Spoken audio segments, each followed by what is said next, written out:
an elegant restaurant, a powerful CEO, and a young waitress. What began as an ordinary evening ended in a moment no one would ever forget. Why did no one react? Except her. It was a Saturday evening. The restaurant was full. Candlelight flickered on the tables. Soft piano music filled the room. Elegant guests, gentle laughter, expensive perfumes drifting through the air. In the center of the room sat a large table, and at its head, Richard Falkenberg, billionaire, CEO of one of the largest companies in the country. His name commanded power.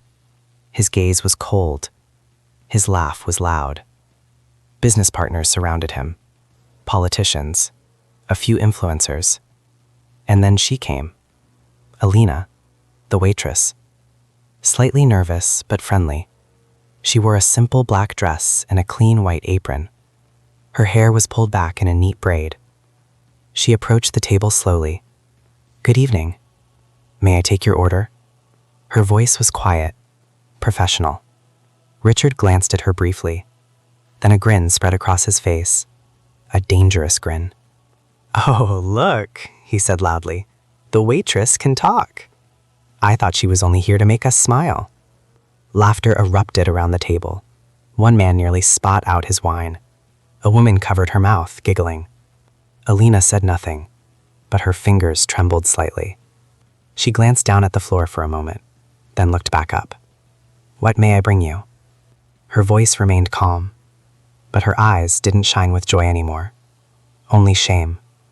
"I'll take the filet," Richard said slowly, "and bring it to me with a smile. Can you manage that? Or is that too much to ask?" More laughter. Louder this time. Nobody said anything. Not the guests, not the pianist, not the other waiters. Just one quick fleeting glance from an old man at the next table. Then nothing. Alina nodded slowly, almost mechanically. She turned and walked back toward the kitchen. But inside her, a storm was building. Why didn't anyone say something? Why do people laugh at those who simply work? Am I really worth so little? She thought of herself as just a waitress, just a shadow in their glittering world. But she stayed silent. Not yet. Because she knew her answer would come. Not loudly, but strongly enough to change everything. The kitchen door fell shut behind her. Alina stood still. Her hands rested on the stainless steel counter. She took a short breath. No one had said anything. Not even Paul, her colleague of 2 years. He stood in the corner. He had heard everything, but his gaze turned away. She wanted to scream, but her voice was trapped in her throat, in her heart. Alina closed her eyes, just for a moment. A deep breath.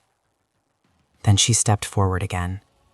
She picked up the tray, 2 glasses of wine, a bread basket. Her fingers still trembled. She walked back out, into the light, toward the eyes, toward the table. Richard saw her coming. He grinned, that cold grin. His words from moments ago still hung in the air. As she served the bread, he spoke again. "Slow down, girl. Don't fall. I don't want you to ruin my suit." That laughter again. Those eyes, mocking, contemptuous, powerful. Alina lowered her gaze, not out of weakness, but because she knew her face would betray her. The pain in her eyes was too great. It burned, but she remained calm. She said nothing, not a sound. She placed the bread on the table, quietly, carefully. A guest at the next table glanced at her, just for a moment, then quickly looked away, like everyone else. Paul passed by her, pretending to serve another table. He whispered, "Just ignore him. Rich people are like that." Alina didn't answer. What was she supposed to say? That it hurt every time? That words sometimes struck louder than fists? That her heart was contracting like cloth squeezed in cold water? She moved on, table by table, every smile forced, every good evening a small battle. And yet she didn't fall. She didn't break. Not yet, because something had awakened inside her. A fire. Quiet, but real. She remembered her mother's words. You are not what you wear. You are not what they say about you. You are what you carry inside. And in that moment, Alina carried something strong. Despite everything, she looked back at Richard, just for a moment. Then she turned and walked away. But in that look, there was already an answer that would soon come and change everything. The evening continued. Plates arrived. Plates left. Wine was refilled. But Alina had become quiet, not empty, deep, like a lake beneath ice.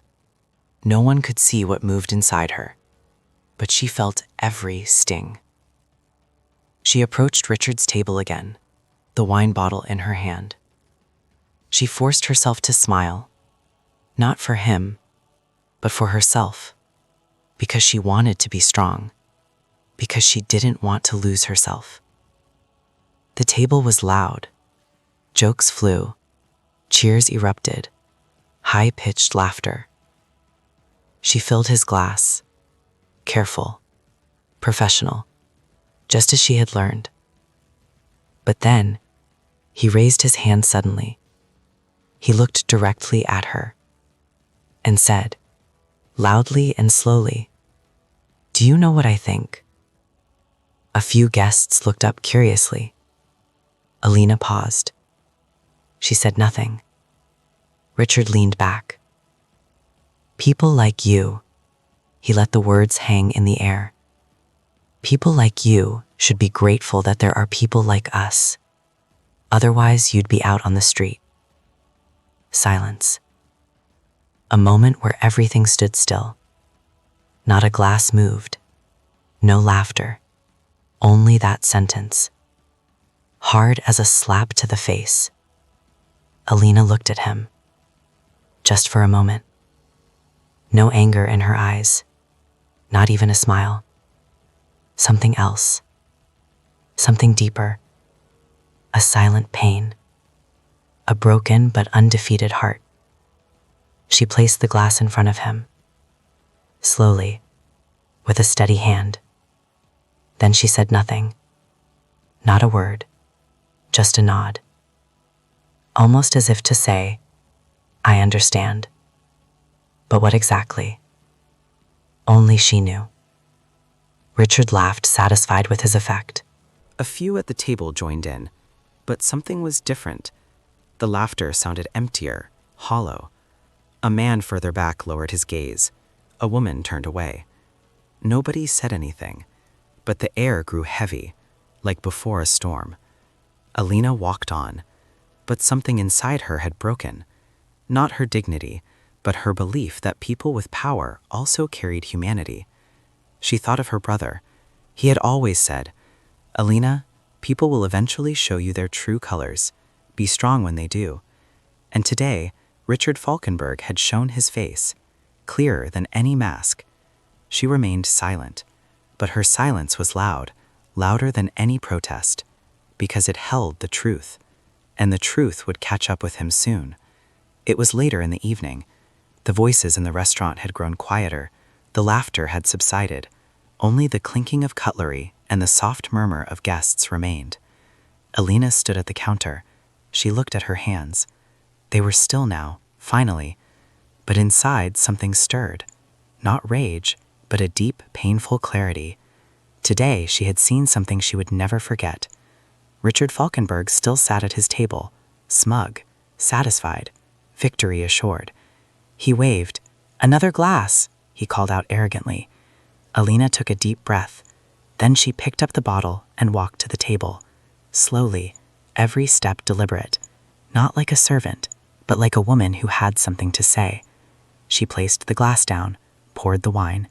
Then she remained standing. Everyone at the table looked at her, expecting her to leave. But she didn't leave. She raised her gaze slowly and looked directly into his eyes. No smile, no fear, just honesty and a strange calm. Richard frowned. Is there a problem? Alina answered quietly, very quietly, but everyone in the room heard her. Do you know something? Her voice didn't tremble. It costs nothing to treat a person with respect. The room fell silent. A knife clattered to the floor. No one said a word. Alina continued. I am a waitress, yes, but I work. I earn my living honestly. I don't wear an expensive shirt, but I carry something inside me. Silence. Only her breath and the soft drip from the wine carafe. You may have money, but I wonder, how poor must a person be inside to belittle others just so he can feel important? A quiet murmur passed through the room. Some guests shifted awkwardly, others nodded slowly. Richard stared. No words. His grin was gone. His eyes were empty. Alina set the bottle down. She straightened her posture. I wish you a pleasant evening. Then she turned and walked away. Not quickly, not angrily. Simply calm, strong. The entire hall remained silent for several minutes afterward.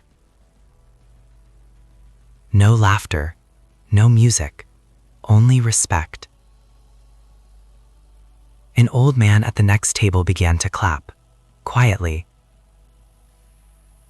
Then a second person joined. Then the whole room. Not loud, not like a show, but honest applause. For dignity, for courage, for a waitress who had shown the world what true greatness looked like. Alina had disappeared into the kitchen. But the room was not the same anymore. Richard Falkenberg looked around. His face was blank, no smile, only uncertainty. Then someone moved. At the next table, a man stood, older, gray hair, simple suit. Until now, he had hardly attracted attention. He had eaten quietly, observing. Now he rose. Slowly, calmly. He stepped forward and looked directly at Richard. May I say something? He asked, his voice deep. Everyone looked at him. Richard nodded, somewhat annoyed. Please, go ahead. The man smiled gently. Then he spoke. This young woman, the one you just insulted, you don't know her name, but I do. He paused. Her name is Alina Berger. A few guests whispered. The name meant nothing to them. But the man continued. She was one of my best students at the University for Social Work. Intelligent, disciplined, committed. Richard frowned. And what does that have to do with anything? The older man raised his head. She gave up her career to care for her sick mother at home. That's why she works here. You could hear a breath. A glass trembled slightly in a woman's hand. She is not just a waitress. She is a person with a heart, with education, with courage. He turned to the other guests. And what did we do? We laughed, we stayed silent, we looked away. Then he looked directly into Richard's eyes. And you didn't expose her tonight. You exposed yourself. A murmur rippled through the hall. Someone set down their fork. Another lowered their gaze. Richard swallowed. For the first time, he seemed small, not because of his posture, but because of what he lacked inside. The older man nodded silently, then sat down again. And suddenly, Richard was no longer the powerful CEO, no longer the shining center of attention. He was a shadow, an image of arrogance, shattered in a single moment. The guests whispered. Some no longer met his eyes. Others stood quietly and left the room. And through it all, Alina was no longer there.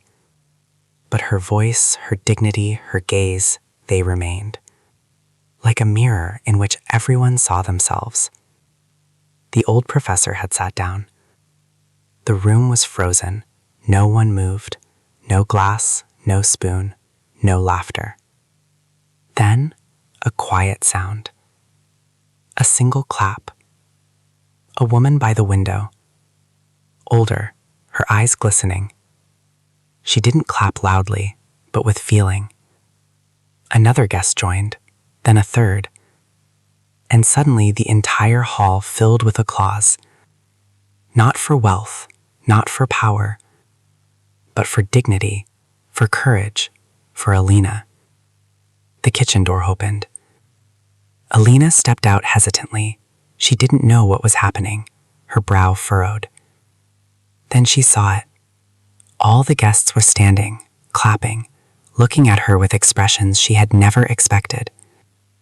No mockery, no arrogance. Only respect. Alina held her breath. Her eyes glistened. A smile came, not immediately, because she was overwhelmed. The applause grew stronger, not loud like a stadium, but warm, real. Like a silent thank you. And in the middle of it all sat Richard Falkenberg, silent, lost. Alina's gaze wandered from the guests to him, then to the floor. For the first time, he didn't look big, not confident, not superior. Just a man who was realizing for the first time that money was not everything. He stood slowly. His chair scraped against the floor. Everyone looked at him. No applause for him, no appreciative glances, only silence and shame.